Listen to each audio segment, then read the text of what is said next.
ओम शांति। सबु भाई भौणी मानकु नूतन वर्षर अभिनंदन। आज 1 जानुआरी 2026 प्रातः मुरली बाबा कहउछंती मिठे बच्चे तुमे माने निजको सतेज करिबा पाई बाबांक पाखकु आसीछ। जदि बाबा एवं तांकर संपत्ति को मने पकाइब तेबे सर्वदा सतेज रहिब। तुमे माने निजको सतेज करिबा पाई बाबांक पाखकु आसीछ। जदि बाबा एवं तांकर संपत्ति को मने पकाइब तेबे सर्वदा सतेज रहिब। प्रश्न, बुद्धिमान पिलामानंकर मुख्य लक्षण कौन होइथिबो? बुद्धिमान पिलामानंकर मुख्य लक्षण कौन होइथिबो? उत्तर, जेउ माने बुद्धिमान अटंती सेमाने सर्वदा अपार खुशी रे रहुथिबे। जदि खुशी नाही तेबे बुद्धिहीन कुहाजिबो। जेउ माने पारस बुद्धि हेउछंती सेही माने ही बुद्धिमान अटंती। सेमाने अन्य मानकु मध्य पारस बुद्धि करिवे, रुहानी सेबारे व्यस्त रहिबे। बाबांक परिचय देबा बिना सेमाने रही पारिबे नाही। ओम शांति। बाबा बुझाउछंती तो यही दादा मध्य बुझाउछंती, कारण बाबा आसी दादांक शरीर माध्यम रे बुझाउछंती। जेपरि तुमे माने एही ज्ञान को बुझुछ सही परि दादा मध्य बुझुछंती। दादांको भगवान कुहाजिब नाही, एहा हेला भगवान वाच। बाबा मुख्य कथा बुझाउछंती, देही अभिमानी हुओ।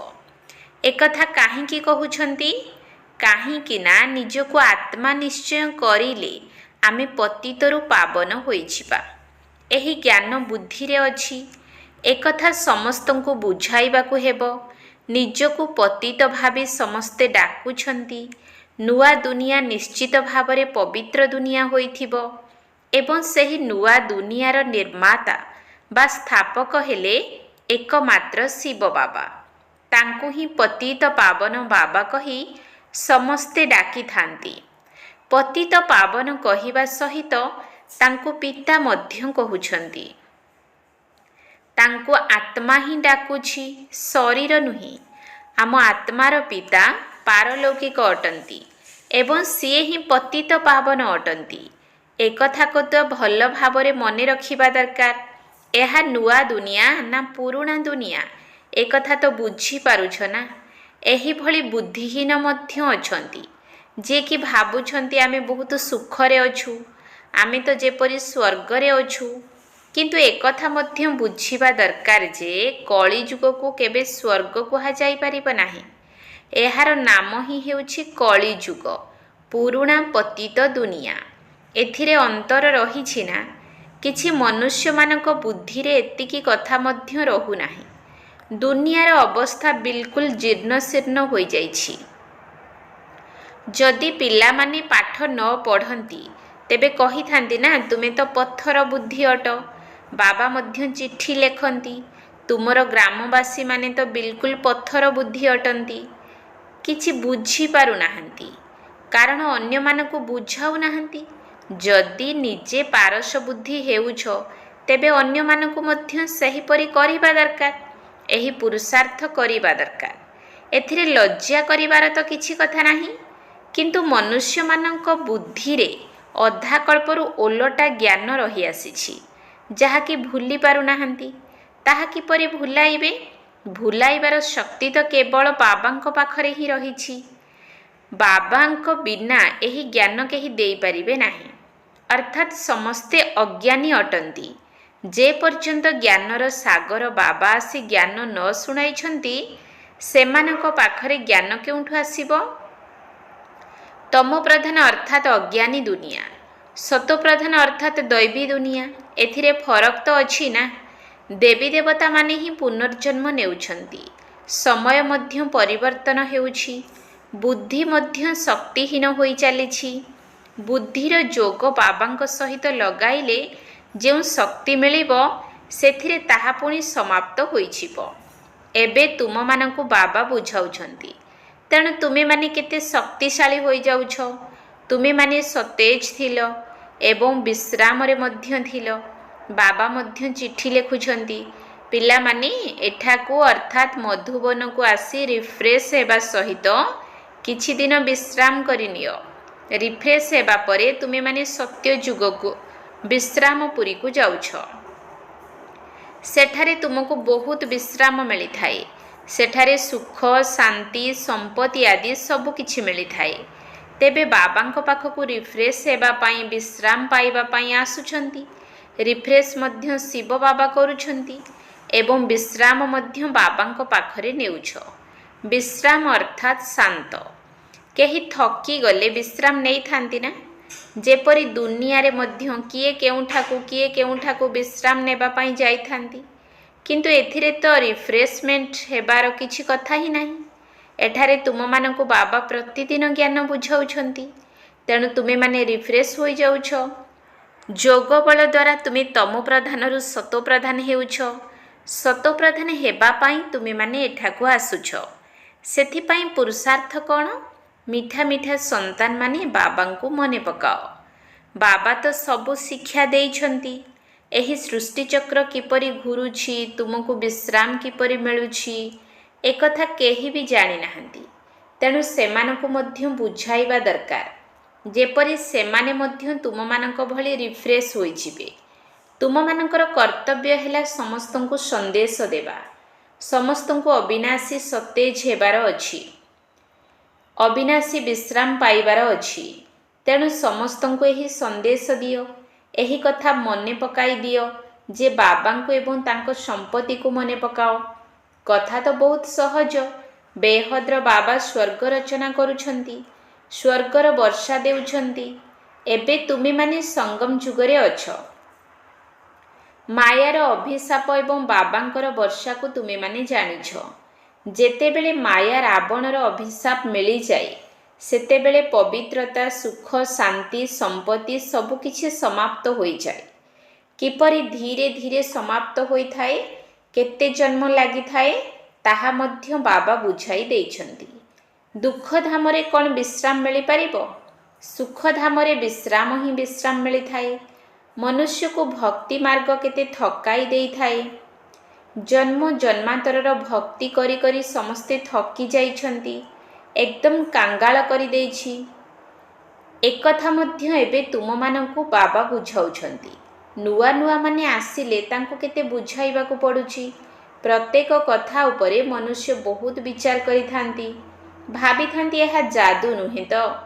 ଆରେ ତୁମେ ତ ଭଗବାନଙ୍କୁ ଯାଦୁଗର ବୋଲି କହୁଛ, ତେବେ ମୁଁ ମଧ୍ୟ କହୁଛି ଯେ ମୁଁ ଯାଦୁକର ଅଟେ। କିନ୍ତୁ ଏହା ସେହି ଯାଦୁ ନୁହେଁ ଯେଉଁଥିରେ ଛେଳି ମେଣ୍ଢା କରିଦିଅନ୍ତି। ତୁମେ ଜୀବଜନ୍ତୁ ତ ନୁହଁ ନା? ଏହି ସବୁ କଥା ବୁଦ୍ଧି ଦ୍ୱାରା ବୁଝିବାକୁ ପଡ଼ିଥାଏ। ଗାୟନ ମଧ୍ୟ ଅଛି, ସୁରମଣ୍ଡଳ କେ ସାଜ ସେ, ଅର୍ଥାତ୍ ଦେବଲୋକର ସଙ୍ଗୀତକୁ ଛେଳି ମେଣ୍ଢା କ'ଣ ବା ବୁଝିବେ? ବର୍ତ୍ତମାନ ମନୁଷ୍ୟ ଯେପରି ଛେଳି ମେଣ୍ଢା ସଦୃଶ ହୋଇଯାଇଛନ୍ତି, ଅର୍ଥାତ୍ ବୁଦ୍ଧିହୀନ ହୋଇଯାଇଛନ୍ତି। ଏହି କଥା ବର୍ତ୍ତମାନ ସମୟ ପାଇଁ ହିଁ କୁହାଯାଇଛି। ସତ୍ୟଯୁଗରେ ଏଭଳି ଗାୟନ କରନ୍ତି ନାହିଁ। ଏହା ଏହି ସମୟର ହିଁ ଗାୟନ ଅଟେ। ଚଣ୍ଡିକା ଦେବୀଙ୍କର କେତେ ମେଳା ଲାଗୁଛି। ସେମାନଙ୍କୁ ପଚାର ଇଏ କିଏ, ତେବେ କହିବେ ଦେବୀ। ତେବେ ଏଭଳି ନାମ ତ ସତ୍ୟଯୁଗରେ ନଥାଏ। ସତ୍ୟଯୁଗରେ ତ ସମସ୍ତଙ୍କର ଶୁଭ ନାମ ହିଁ ଥାଏ।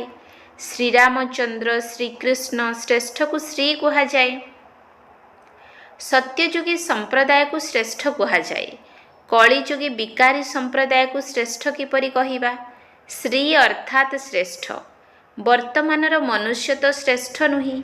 ଗାୟନ ମଧ୍ୟ ଅଛି, ମନୁଷ୍ୟରୁ ଦେବତା, ପୁଣି ଦେବତାରୁ ମନୁଷ୍ୟ ହୋଇଥାନ୍ତି। କାହିଁକି ନା 5 ବିକାରର ବଶୀଭୂତ ହୋଇଯାଆନ୍ତି। ରାବଣ ରାଜ୍ୟରେ ସମସ୍ତେ ମନୁଷ୍ୟ ହିଁ ମନୁଷ୍ୟ ଅଟନ୍ତି, କିନ୍ତୁ ସେଠାରେ ତ ଦେବତାମାନେ ଥାନ୍ତି। ତାହାକୁ ଦୈବୀ ଦୁନିଆ ଏବଂ ଏହାକୁ ମନୁଷ୍ୟମାନଙ୍କର ଦୁନିଆ କୁହାଯାଏ। ଦୈବୀ ଦୁନିଆକୁ ଦିନ କୁହାଯାଏ, ମନୁଷ୍ୟମାନଙ୍କର ଦୁନିଆକୁ ରାତି କୁହାଯାଏ। ଦିନ ଅର୍ଥାତ୍ ଆଲୋକ, ରାତ୍ରି ଅଜ୍ଞାନ ଅନ୍ଧକାରକୁ କୁହାଯାଏ। ଏହି ପାର୍ଥକ୍ୟକୁ ତୁମେମାନେ ହିଁ ଜାଣିଛ। ତୁମେମାନେ ଏବେ ଜାଣୁଛ ଯେ ପୂର୍ବରୁ ଆମେ କିଛି ବି ଜାଣିନଥିଲୁ। ଏବେ ଏହି ସବୁ କଥା ତୁମମାନଙ୍କ ବୁଦ୍ଧିରେ ଅଛି। ଯଦି ଋଷିମୁନିମାନଙ୍କୁ ପଚାରୁଥିଲେ ଆପଣ ରଚୟିତା ଏବଂ ରଚନାର ଆଦି ମଧ୍ୟ ଅନ୍ତର ରହସ୍ୟକୁ ଜାଣିଛନ୍ତି, ତେବେ ସେମାନେ ମଧ୍ୟ ନେତି ନେତି କହୁଥିଲେ, ଅର୍ଥାତ୍ ଆମେ ଜାଣିନାହୁଁ। ଏବେ ତୁମେମାନେ ଜାଣୁଛ ଯେ ଆମେମାନେ ମଧ୍ୟ ପୂର୍ବରୁ ନାସ୍ତିକ ଥିଲୁ, ବେହଦ୍ର ବାବାଙ୍କୁ ଜାଣିନଥିଲୁ। ସେ ହେଉଛନ୍ତି ପ୍ରକୃତରେ ଅବିନାଶୀ ବାବା, ଆତ୍ମାମାନଙ୍କର ବାବା। ତୁମେ ପିଲାମାନେ ଜାଣିଛ ଆମେ ସମସ୍ତେ ସେହି ଅବିନାଶୀ ପିତାଙ୍କର ସନ୍ତାନ, ଯିଏକି କେବେ ଭସ୍ମ ହୁଅନ୍ତି ନାହିଁ। ଏଠାରେ ତ ସମସ୍ତେ ନିଜେ ଜଳିଥାନ୍ତି ଏବଂ ରାବଣକୁ ମଧ୍ୟ ଜଳାଇଥାନ୍ତି। ଶରୀର ଅଛି ନା, କିନ୍ତୁ ଆତ୍ମାକୁ ତ କେବେ ବି କେହି ଜଳାଇ ପାରିବ ନାହିଁ। ତେବେ ପିଲାମାନଙ୍କୁ ବାବା ଏହି ଗୁପ୍ତ ଜ୍ଞାନ ଶୁଣାଉଛନ୍ତି, ଯାହାକି ବାବାଙ୍କ ପାଖରେ ହିଁ ଅଛି। ଏହି ଗୁପ୍ତ ଜ୍ଞାନ ଆତ୍ମା ଭିତରେ ଅଛି। ଆତ୍ମା ମଧ୍ୟ ଗୁପ୍ତ ଅଟେ। ଆତ୍ମା ଏହି ମୁଖ ଦ୍ୱାରା କହିଥାଏ। ସେଥିପାଇଁ ବାବା କହୁଛନ୍ତି, ପିଲାମାନେ ଦେହ ଅଭିମାନୀ ହୁଅ ନାହିଁ, ଆତ୍ମ ଅଭିମାନୀ ହୁଅ। ନଚେତ୍ ଯେପରି ଓଲଟା ହୋଇଯାଉଛ, ନିଜକୁ ଆତ୍ମା ନିଶ୍ଚୟ କରିବା ଭୁଲି ଯାଉଛ। ଡ୍ରାମାର ରହସ୍ୟକୁ ମଧ୍ୟ ଭଲ ଭାବରେ ବୁଝିବାକୁ ହେବ। ଡ୍ରାମାରେ ଯାହା କିଛି ନିର୍ଦ୍ଧାର୍ଯ୍ୟ ଅଛି ତାହା ଅବିକଳ ପୁନରାବୃତ୍ତି ହେଉଛି। ଏକଥା କାହାକୁ ବି ଜଣା ନାହିଁ। ଡ୍ରାମା ଅନୁସାରେ ପ୍ରତି ମୁହୂର୍ତ୍ତରେ ସୃଷ୍ଟିଚକ୍ର କିପରି ଘୂରି ଚାଲିଛି, ଏହି ଜ୍ଞାନ ମଧ୍ୟ ତୁମମାନଙ୍କ ବୁଦ୍ଧିରେ ଅଛି। ଆକାଶର ଅନ୍ତ କେହି ପାଇପାରିବେ ନାହିଁ, କିନ୍ତୁ ପୃଥିବୀର ଅନ୍ତ ପାଇପାରିବେ, କାରଣ ଆକାଶ ସୂକ୍ଷ୍ମ ଅଟେ, ପୃଥିବୀ ତ ସ୍ଥୂଳ। ଏଭଳି କେତେକ ଜିନିଷ ଅଛି ଯାହାର ଅନ୍ତ କେହି ବି ପାଇପାରିବେ ନାହିଁ। ଯେବେ କି କହୁଛନ୍ତି ଆକାଶ ହିଁ ଆକାଶ, ପାତାଳ ହିଁ ପାତାଳ ଅଟେ। ଶାସ୍ତ୍ରରୁ ଶୁଣିଛନ୍ତି ନା, ତେଣୁ ଉପରକୁ ଯାଇ ଦେଖୁଛନ୍ତି। ସେଠାରେ ଅର୍ଥାତ୍ ଆକାଶରେ ମଧ୍ୟ ଦୁନିଆ ତିଆରି କରିବା ପାଇଁ ଚେଷ୍ଟା କରୁଛନ୍ତି। ଦୁନିଆ ତ ବହୁତ ତିଆରି କରିଛନ୍ତି ନା। ଭାରତରେ କେବଳ ଗୋଟିଏ ଦେବୀ ଦେବତା ଧର୍ମ ଥିଲା, ଆଉ କୌଣସି ଦେଶ ନଥିଲା। ଏବେ ପୁଣି କେତେ ଦେଶ ତିଆରି କରିଛନ୍ତି। ତୁମେମାନେ ବିଚାର କର, ଭାରତରେ ମଧ୍ୟ କେତେ ଛୋଟ ଅଂଶରେ ଦେବତାମାନେ ଥିଲେ। ଯମୁନାର କୂଳ ଥିଲା, ଏହି ଦିଲ୍ଲୀ ପରିସ୍ଥାନ ଥିଲା। କଳିଯୁଗକୁ କବରସ୍ଥାନ କୁହାଯାଉଛି, ଯେଉଁଠି ଅକାଳ ମୃତ୍ୟୁ ହୋଇ ଚାଲିଛି। ଅମର ଲୋକକୁ ପରିସ୍ଥାନ କୁହାଯାଏ, ସେଠାରେ ବହୁତ ପ୍ରାକୃତିକ ସୌନ୍ଦର୍ଯ୍ୟ ରହିଥାଏ। ଭାରତକୁ ବାସ୍ତବରେ ପରିସ୍ଥାନ କୁହାଯାଉଥିଲା। ଏହି ଲକ୍ଷ୍ମୀ ନାରାୟଣ ସେହି ପରିସ୍ଥାନର ମାଲିକ ଥିଲେ ନା। ସେମାନେ କେତେ ଶୋଭନୀୟ ଥିଲେ, କାରଣ ସତୋପ୍ରଧାନ ଥିଲେ ନା। ସେଠାରେ ପ୍ରାକୃତିକ ସୌନ୍ଦର୍ଯ୍ୟ ଥିଲା। ଆତ୍ମା ମଧ୍ୟ ଚମକୁଥାଏ। ପିଲାମାନଙ୍କୁ ସାକ୍ଷାତକାର କରାଯାଇଥିଲା ଯେ ଶ୍ରୀକୃଷ୍ଣଙ୍କର ଜନ୍ମ କିପରି ହେଉଛି। ସାରା ଗୃହ ଯେପରି ଆଲୋକିତ ହୋଇଯାଇଥାଏ। ତେବେ ବାବା ପିଲାମାନଙ୍କୁ ବୁଝାଉଛନ୍ତି, ବର୍ତ୍ତମାନ ତୁମେମାନେ ପରିସ୍ଥାନକୁ ଯିବା ପାଇଁ ପୁରୁଷାର୍ଥ କରୁଛ। କ୍ରମାନୁସାରେ ପଦ ନିଶ୍ଚିତ ରହିଛି, କାରଣ ସମସ୍ତେ ତ ସମାନ ହୋଇପାରିବେ ନାହିଁ। ଏହା ନିଶ୍ଚିତ ବିଚାରଯୋଗ୍ୟ ଯେ ଏତେ ଛୋଟ ଆତ୍ମା କେତେ ବଡ଼ ପାଠ କରୁଛି। ଶରୀରରୁ ଆତ୍ମା ବାହାରିଗଲେ ଶରୀରର ଅବସ୍ଥା କ'ଣ ହେଉଛି? ସାରା ଦୁନିଆର ଆତ୍ମାରୂପୀ ଅଭିନେତାମାନେ ସେହି ପାଠ କରୁଛନ୍ତି, ଯାହାକି ଅନାଦି କାଳରୁ ନିର୍ଦ୍ଧାର୍ଯ୍ୟ ରହିଛି। ଏହି ସୃଷ୍ଟି ମଧ୍ୟ ଅନାଦି। ଏଥିରେ ପ୍ରତ୍ୟେକଙ୍କର ପାଠ ମଧ୍ୟ ଅନାଦି। ଏହାକୁ ତୁମେମାନେ ଆଶ୍ଚର୍ଯ୍ୟ ବୋଲି ସେତେବେଳେ କହୁଛ, ଯେତେବେଳେ ଜାଣୁଛ ଯେ ଏହା ସୃଷ୍ଟି ରୂପୀ ବୃକ୍ଷ ଅଟେ। ବାବା କେତେ ଭଲ ଭାବରେ ବୁଝାଉଛନ୍ତି। ତଥାପି ମଧ୍ୟ ଡ୍ରାମାରେ ଯାହା ପାଇଁ ଯେତିକି ସମୟ ଦରକାର, ତାଙ୍କୁ ବୁଝିବା ପାଇଁ ସେତିକି ସମୟ ଲାଗୁଛି। ବୁଦ୍ଧିର ମଧ୍ୟ ଫରକ ରହିଛି ନା।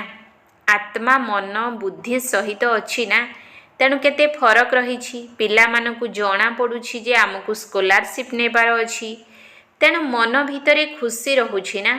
ଏଠାରେ ମଧ୍ୟ ଭିତରକୁ ଆସିବା ମାତ୍ରେ ଲକ୍ଷ୍ୟ ଉଦ୍ଦେଶ୍ୟକୁ ସମ୍ମୁଖରେ ଦେଖିବାକୁ ମିଳିଥାଏ, ତେଣୁ ନିଶ୍ଚିତ ଖୁସି ଲାଗିଥାଏ।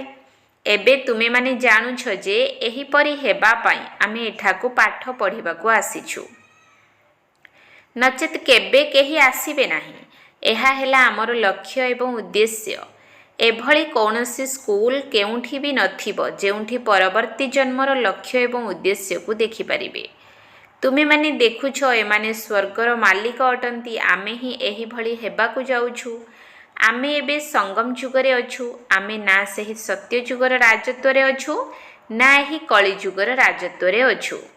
आमे मझिरे अछु एवं सही राजत्व को जाउछु। पारी कला वाला नाउरी मध्य निराकार अटंती। नौका अर्थात आत्मा मध्य निराकार। नाउरी आत्मा रूपी नौका को परम धाम को टाणी नेउछंती। निराकार बाबा निराकार पिला मानकु घर को नहीं जाउछंती। तेबे बाबा ही पिला मानकु साथीरे नहीं जिबे। एही चक्र संपूर्ण हेबाकु जाउछि। पुणी अविकल पुनरावृत्ति हेबो। गोटिए शरीर छाड़ी अन्य एक शरीर नेबा छोट होई पुणी बड़ हेबो। जेपरि आंब टाकुआ को माटी रे पोतिले सेथिरु पुणी आंब गछ ही बाहरी थाए, ताहा हेला जड़ वृक्ष। एहा मनुष्य सृष्टि रूपी वृक्ष। एहाकु विभिन्न धर्मर वृक्ष कुहा जाए। सत्य जुगरु आरंभ करी कलिजुग पर्यंत समस्ते पाठ करी चलीछंती। अविनाशी आत्मा 84 जन्मर पाठ करी थाए। एही ठारे ही लक्ष्मी नारायण थिले जे कि एबे नाहांती। चक्र लगाई एबे पुणी सही भली हेबाकु जाउछंती। प्रथमे ये लक्ष्मी नारायण थिले, पुणी एही अंतिम जन्मरे ब्रह्मा सरस्वती अटंती। एबे समस्तंकु घर को निश्चित फेरिबाकु हेबो। स्वर्गरे तो एते मनुष्य नथिले, ना इस्लामी ना बौद्धि। केवल देवी देवता मानंकु छाड़ी अन्य कौनसी धर्मर आत्मा सेठारे नथिले। एही ज्ञान मध्य काहा भितरे नाही। बुद्धिमान मानंकु उपाधि मिलिबा दरकार ना। जे जेते पाठ पढ़ी थाए पुरुषार्थर क्रम अनुसारे पदवी पाई थाए। तेबे तुम मानंकु एठाको आसीबा मात्रे एही लक्ष्य एवं उद्देश्यर चित्र को देखी खुशी आसीबा दरकार। एबे तो खुशीर सीमा नाही। पाठशाला बा स्कूल एही भली हेबा दरकार। केते गुप्त किंतु गुरुत्वपूर्ण पाठशाला अटे। जेते बड़ पाठ पढ़ा सेते बड़ कॉलेज। सेठारे सबु प्रकारर सुविधा मिली थाए।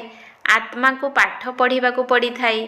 परे सुना सिंहासन रे बसु बा काठ सिंहासन रे बसु।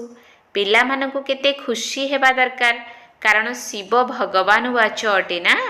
प्रथम नंबर रे ये ब्रह्मा अछंती, विश्वर राजकुमार। पिला मानकु एबे जणा पड़िछि। कल्प कल्प बाबा निजे ही आसी निजर परिचय देउछंती। मु एहांक ठारे प्रवेश करी तुम मानकु पाठ पढ़ाउछि। देवता मानक भितरे एही ज्ञान कोन थिबो कि? ज्ञान द्वारा देवता होई गले आउ पाठ पढ़ार आवश्यकता नाही। एथिरे बुझिबा पाई बड़ विशाल बुद्धि दरकार।